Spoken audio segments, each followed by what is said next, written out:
Hello and welcome to Podcast.init, the podcast about Python and the people who make it great. I would like to thank everyone who has donated to the show. Your contributions help us make the show sustainable. For details on how to support the show, you can visit our site at pythonpodcast.com. Linode is sponsoring us this week. Check them out at linode.com/podcastinit and get a $20 credit to try out their fast and reliable Linux virtual servers for your next project. We're also sponsored by Rollbar this week. Rollbar is a service for tracking and aggregating your application errors so that you can find and fix the bugs in your application before your users notice they exist.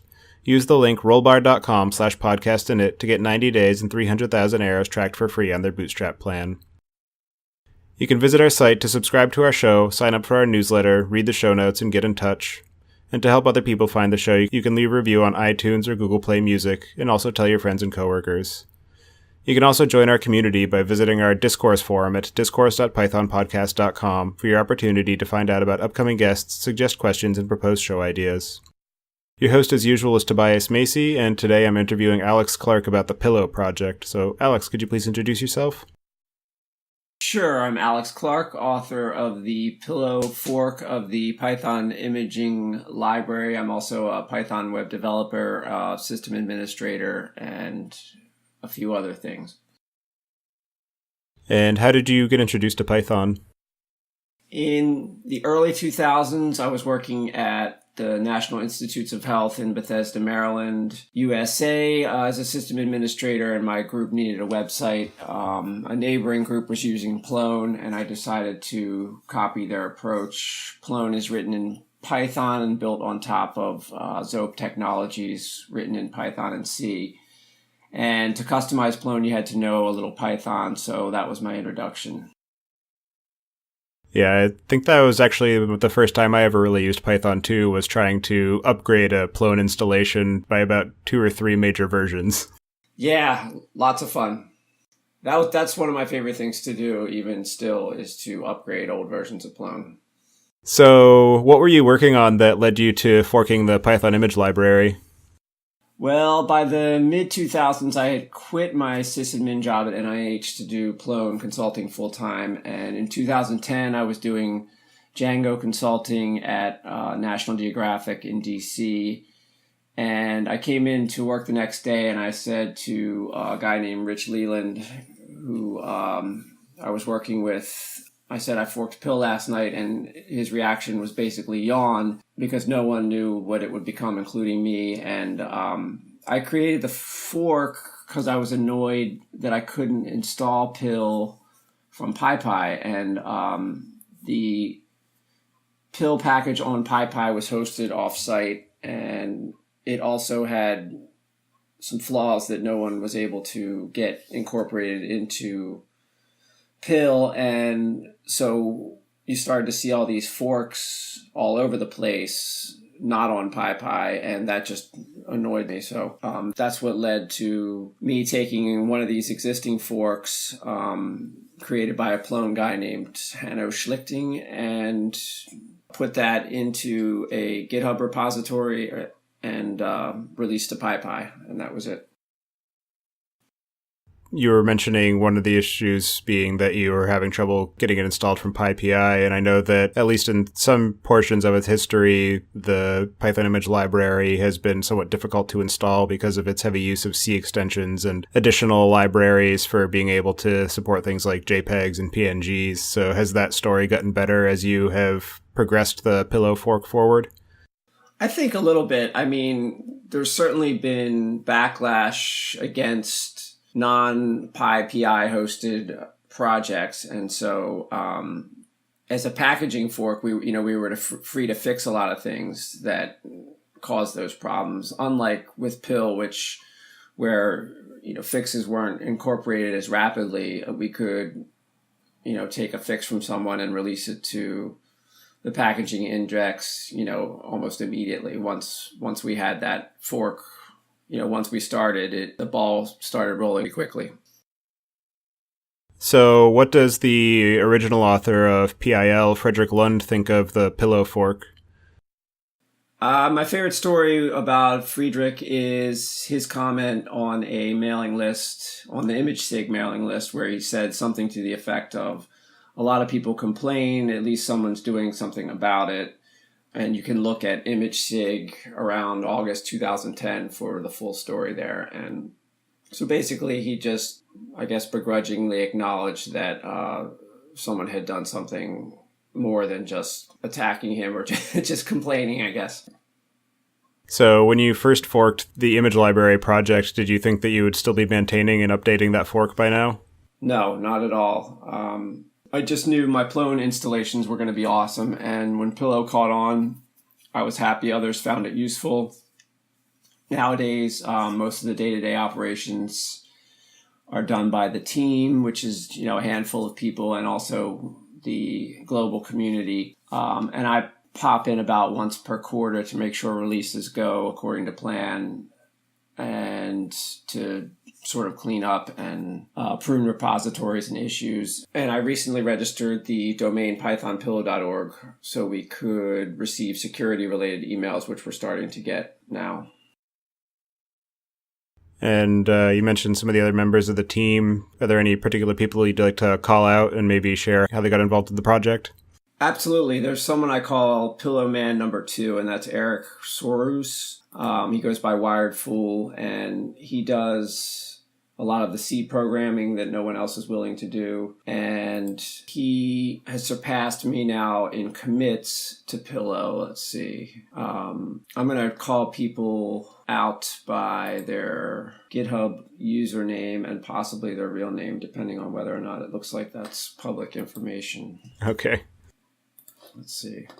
And Eric is the guy who would take over if I were hit by a bus. So I was really happy when he came along and he just started doing C programming. And beyond that, we have, 3 other guys. I think that they're not publicly members of the organization, but you can see in the repository their commits, and that is Homm, Homm, that's Alexander Karpinski, Hugo VK, who is Hugo, Radar here, who's Andrew Murray, and so that's what I call the Pillow team. And Hugo is, I think, most active after Wired Fool, and then followed by Andrew Murray, Radar here. And Homm was making some interesting commits at one point, and so we added him to the team. And so it's really cool to have all these guys just, working on this day to day. I sort of drop off and then I check in, like I said, once a quarter, and everyone is still doing Pillow development, and it's awesome. Yeah, I imagine that given the low-level nature of a lot of the code and working in C and having to have at least decent knowledge of image manipulation and image formats, it must be somewhat difficult to attract contributors.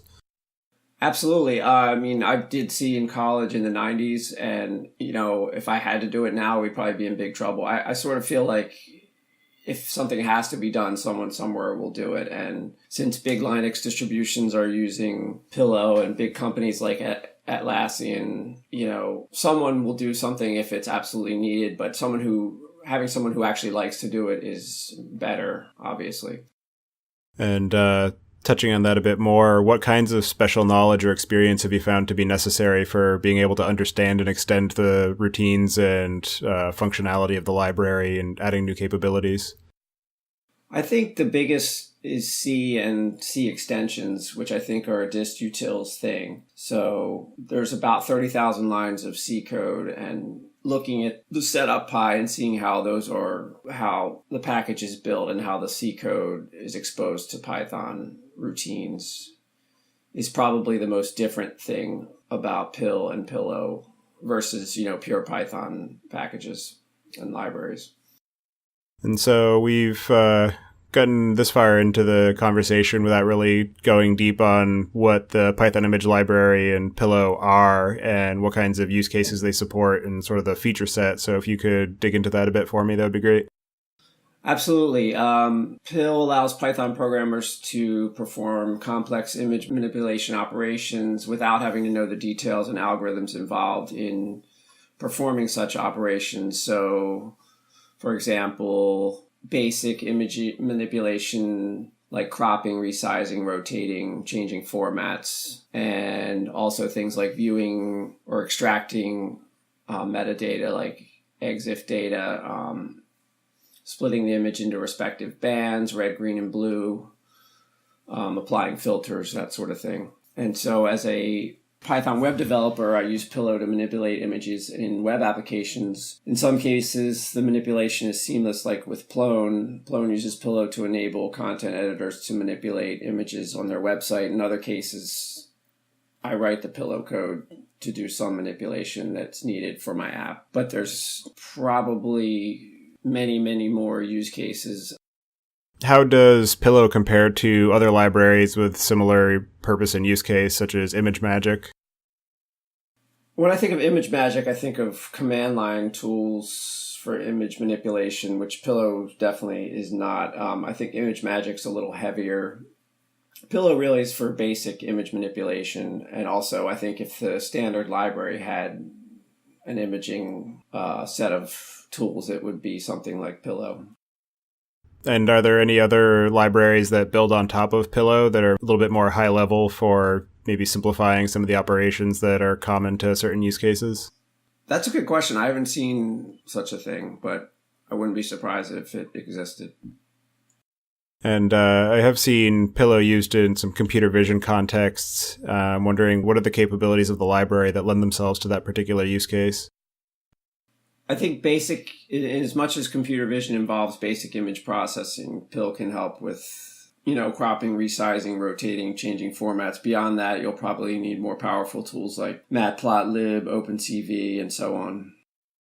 Yeah, there's a project called SimpleCV that I've used at one point a while back that wraps some of the PIL capabilities as well as OpenCV and I think a couple other things to give a much more high-level computer vision toolkit for being able to do some common operations like doing facial detection using HAR classifiers and things like that, and also some manipulation of the images for being able to make it easier to run training algorithms on them. Yeah, I came across that when I was researching today, but I haven't tried it. It looks fairly interesting. So what are some of the architectural patterns in Pillow that are used to make image operations fast and flexible? And have you found the need to do any significant refactorings of the original code to make it compatible with modern uses and execution environments? As far as making operations fast and flexible, probably C code is what is responsible for that. And the biggest refactor was probably adding Python 3 compatibility, which was when we really started to make a bunch of changes. Before that, it was mostly a packaging fork. And in the process of making that compatibility jump, were there a large number of pieces of the code that needed to be modified, or was it just a few points where it ties into the Python runtime? There was a guy that came along and contributed a pull request that added the bulk of the Python 3 compatibility, and beyond that, it was just a matter of cleaning up what was left, but I think he did a good bit of work on a lot of the code to support 3.2 at the time. And as you have worked with and maintained the project, have you been keeping up to date with some of the newer image formats that have been coming out, such as WebP? And are there any image formats that Pillow does not support that you'd like to see added to the project? I think since the fork, we've added WebP and JPEG 2000, and I went back to NIH in 2013, so I'd definitely like to see some medical image formats supported, like DICOM or Nifty. In, I think it was the last interview that I did, one of the things that they called out was they were trying to do some GIF manipulation, or GIF, however you want to pronounce it, and mentioned that they didn't see that in Pillow. So do you have any plans or intention of adding that to the project, or would that just be something that's too far outside of the use case, particularly given some of the animation support that GIFs have? Yeah, I'm not sure if that's Pill's thing. I guess like anything else, if someone wants it bad enough, they'll contribute. And as far as me personally wanting it, no, it hasn't been on my radar. So what are some of the most interesting or innovative uses of Pill and Pillow that you've seen? There was a guy Jeremy Kuhn did a blog entry in 2012, I think it was, called Random Psychedelic Art with Pill, which has always stuck with me, and it's on the Pillow website. Created all kinds of cool images, random images with Pill and NumPy, I think. And are there any plans or roadmaps that you have for the project going forward? I think just making sure we always do quarterly releases, which has worked out really well.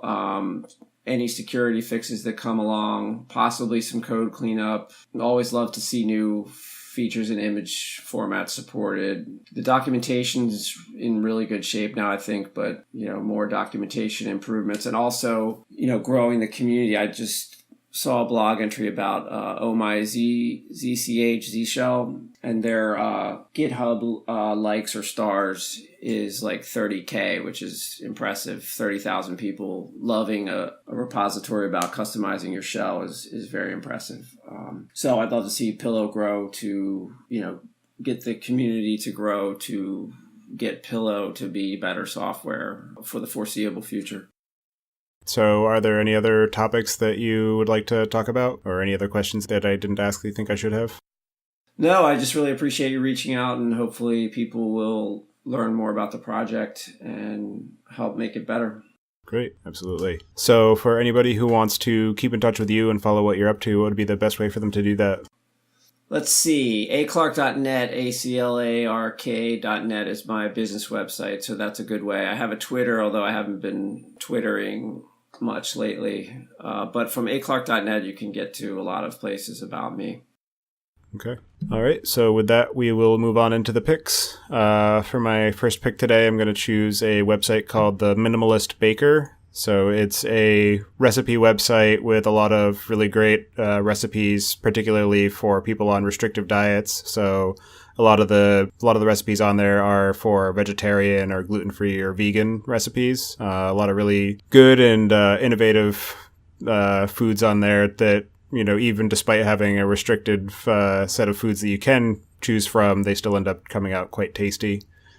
And my next pick is going to be the bisect module from the Python standard library. I was doing some work recently where I needed to index into a list based on whether a number was within a certain range, in between a certain range of numbers from another list. And in searching for the best approach for doing that, I came across the bisect module, which was absolutely perfect for my needs. So you have a list of numbers. So you say you need to find out, which quarter a number is in. So if it's between 0 and 25, 25 and 50, 50 and 75, etc., you have a list with those integers in it. You use the bisect module to pass in the list and your integer, and then it will give you the index of where that number falls in another list that's one element longer. So, wow, very cool. Yeah, it was really useful and absolutely perfect for my use case. So figured it's one that's pretty invisible until you need it. So I might as well try and raise its visibility a little bit more in case people are in a similar situation. And with that, I will pass it on to you. What do you have, Alex? All right, great. I'm a musician, so I have a tune that my wife and I got into recently by a band that I have not paid attention to at all, but seem really cool. And that is Muse. They have a song called Uprising, which you should check out. I like bands like Nirvana and Catherine Wheel, but these aren't my picks. And for my second pick, since you mentioned Python libraries, I'm going to say I came across something yesterday called fan static, which seems like a really bad idea. It was storing static CSS, I guess, and JavaScript resources in Python, but somehow I find compelling. I think I've came across it once but didn't pay any attention to it. But recently have been doing some Django with React, and for some reason fan static came across my radar, and I just thought this was the coolest thing ever, but it's probably not. But it's interesting. Yeah, definitely. I'll have to take a look at that. All right. Well, I appreciate you taking the time out of your day to join us and tell us more about your work with the Python Image Library and Pillow, and we look forward to seeing it continue on into the future. So thank you very much for your work and for your time. No problem. Thank you. It was a lot of fun. All right. Have a great night. You too. Bye.